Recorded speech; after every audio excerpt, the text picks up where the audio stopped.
Halo semuanya, saya Putu Reza dan selamat datang di reviewnya Xiaomi Mi 11. Ya, jadi sesuai judul videonya, saya udah pakai handphone ini, Xiaomi Mi 11 selama 1 bulan terakhir. Dengan rincian, dimana 2 minggu pertama saya cuma ngulik-ngulik kameranya doang, sedangkan 2 minggu setelahnya, ini masuk minggu ketiga bahkan, handphone ini adalah daily driver saya atau handphone utama, dimana nomor saya sehari-hari itu ada di sini. Jadi dengan harganya yang Rp9.999.000 alias 10 juta itu worth it banget untuk dibeli.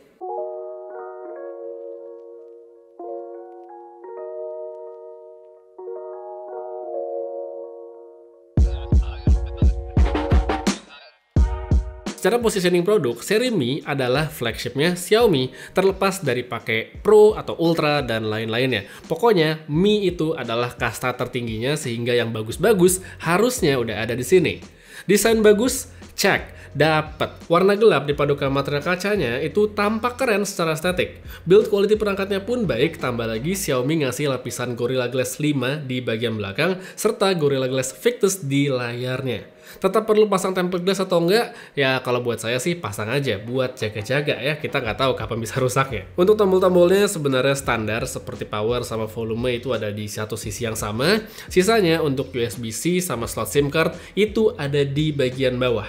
Slotnya sendiri hanya ada 2 untuk SIM card aja, jadi nggak ada opsi buat nambah pakai micro SD. Sensor sidik jari itu ada di bagian layar dengan performa yang oke, cukup cepat dan akurat ketika dibutuhkan. Namun, meskipun overall sebenarnya ini udah bagus, Mi 11 versi basic yang dijual di Indonesia ini tidak ada sertifikasi IP rating untuk tahan air dan debu seperti Mi 11 yang versi Pro atau Ultranya. Jadi flagshipnya itu masih agak berasa kurang-kurang gimana gitu ya. Tapi balik lagi, saya juga tahu banyak orang yang nggak terlalu masalah, nggak terlalu peduli soal hal itu, dan melihat harga perangkatnya yang juga masih terjangkau sekali ya dengan apa yang ditawarkan, jadi mestinya sih ya oke-oke aja.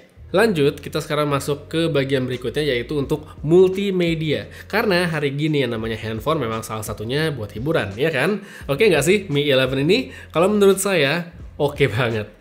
Layarnya itu loh, bagus banget, nggak cuma dari spesifikasi, tapi dari experience pas dilihat langsung. 6,81 inci AMOLED dot display resolusi tinggi, warna 10-bit HDR10 Plus dengan DCI-P3 color gamut. Teknis banget ya kayaknya kalau yang saya sebutin barusan, tapi simpelnya, layar handphone ini tuh kaya dengan warna, dynamic range-nya bagus, plus kontras yang tinggi. Oleh karenanya, kalau buat urusan nonton, apalagi di format yang sesuai, hasilnya tuh bakal memuaskan banget. Nggak ketinggalan juga di sini tuh ada refresh rate 120 Hz dengan touch response 480 Hz yang artinya setiap sentuhan itu bakal direspon lebih cepat. Ini tuh berguna banget pasti pakai main game, apalagi yang butuh cepet-cepetan mencet tombol, itu kepake banget. Selain soal layar, handphone ini juga punya speaker yang bagus. Dual speaker kiri kanan pas landscape dengan output yang nyaring. Lebih dari cukup lagi-lagi kalau buat dipakai nonton atau dengerin musik. Nah, ngomongnya soal multimedia, selain nonton terus tadi ada saya sebut gaming juga, berarti kita sekarang masuk ke bagian performa. Oke atau enggak sih Mi 11 ini? Sebenarnya oke ya, oke, tapi ada tapinya. Chipsetnya oke lah, Snapdragon terbaru, 888, RAM 8GB dan penyimpanan 256GB. Urusan cepat buat proses macam-macam aplikasi, gesit multitasking, semua itu terpenuhi. Main game grafis tinggi juga bisa, cuma seperti yang mungkin udah pada dengar juga ya, chipset barunya Qualcomm ini ada sedikit problem soal panas, dan ya memang panas dipakainya. Meski begitu, ini hanya akan terjadi kalau dipakai pada game dengan setting grafis yang tinggi dalam waktu berkepanjangan. Contoh gampangnya, misalnya saya pakai main Genshin Impact ya, 60 fps settingnya high, mateng, handphone ini tuh bakal nyampe 50 derajat Celcius ya di bagian back cover, khususnya di dekat-dekat kamera sini bakal kerasa panasnya. Tapi itu nggak selalu demikian, karena kalau saya coba, handphonenya baru panas ketika digunakan pada setting grafis yang tinggi dan dipakai berkelanjutan dalam jangka waktu yang cukup panjang. Sedangkan kalau misal setting grafis saya turunin atau mungkin saya main game yang agak santai kayak let's say push rank di Kapten Tsubasa ya lagi itu, ya anget-anget enak aja gitu ya, kayak 40 derajat stabil, nggak sampai yang 50 derajat dan bikin kerasa panas banget tuh enggak. Jadi balik lagi, panas atau enggaknya itu adalah kepada pemakaian masing-masing seberapa intensif itu akan menentukan suhu dari perangkatnya sendiri. Nah, kalaupun ada yang saya rasa agak kurang sebenarnya dari HP ini, itu adalah baterainya. Ini sebenarnya agak cukup disayangkan, tapi ya begitulah. Kapasitasnya mungkin memang 4600 mAh, nggak bisa dijadikan patokan sebenarnya karena cukup besar, tapi dari angka screen on time yang didapatkan, nggak bisa dibilang impresif, jelek enggak, tapi bagus pun juga enggak, jadi ya standar-standar aja. Tapi kabar bagusnya itu Xiaomi ngasih charger 55 watt include dalam kotak, kita nggak perlu beli lagi. Handphone sendiri support wireless charging 50 watt, yang sayangnya saya nggak bisa ngetes ya, nggak ada wireless charger 50 watt, serta dia bisa reverse wireless charging 10 watt. Dan seperti biasa untuk menutup ya adalah pembahasan soal kameranya. Setup dari Mi 11 adalah triple kamera, wide, ultra wide, sama tele makro. Di luar dari resolusi yang besar, aspek lain yang dikedepankan Xiaomi lewat HP ini adalah pengambilan videonya. Banyak sekali mode pendukung yang bisa dipakai dan cocok untuk diulik secara kreatif, seperti misalnya ada Magic Zoom atau Freeze Frame Video. Habis itu, untuk mode lainnya yang saya lihat sih sebenarnya nggak beda jauh dengan handphone Xiaomi lainnya. Ada dual view, ada vlog, dan lain-lain seperti yang kelihatan sekarang. Jadi sekarang langsung aja untuk sampel fotonya. Secara umum sebenarnya kamera dari Mi 11 ini memuaskan. Paling nggak 7 dari 10 percobaan foto saya bakal langsung seneng dengan hasilnya. Fotonya tajam, detailnya juga bagus, kalau di zoom, warna pun oke.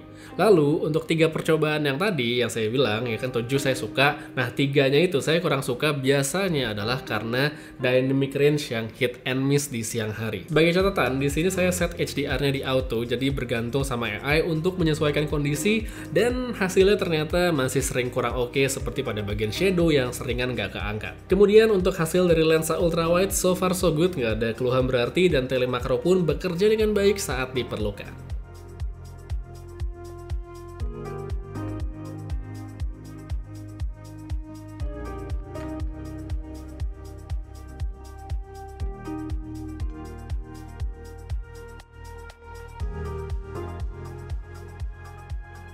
Terus untuk foto-foto low light, Mi 11 juga sebenarnya nggak mengecewakan dengan hasil yang oke pada berbagai skenario. Detail itu masih ada meskipun nggak akan sebagus di kondisi cahaya yang lebih baik. Ultra wide-nya pun surprisingly nggak jelek selama cahaya paling tidak masih ada ya, nggak gelap-gelap banget. Palingan yang saya kurang suka itu adalah hasil dari night mode-nya handphone ini. Kadang-kadang masih bisa menolong, tapi lebih seringnya saya tuh suka hasil dari mode auto aja dibandingkan pakai night mode.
Oke, jadi ini dia videonya Mi 11 siang hari terik ya di pinggir jalan. Saya nggak yakin suara saya kedengeran karena ramai, tapi kalau kedengeran ya bagus berarti ya. Habis itu kita coba ke low light, kita lihat gimana performa dari video dari kamera handphone ini.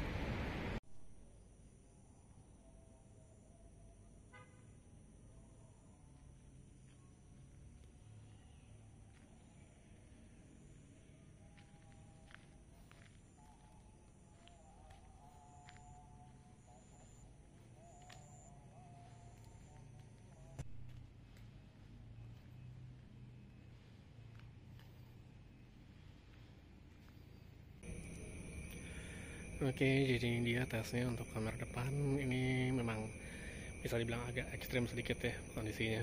Walaupun situ ada lampu jalan sebenarnya, terang juga, tapi mungkin nggak terlalu memadai ya hasil seperti ini kalau low light.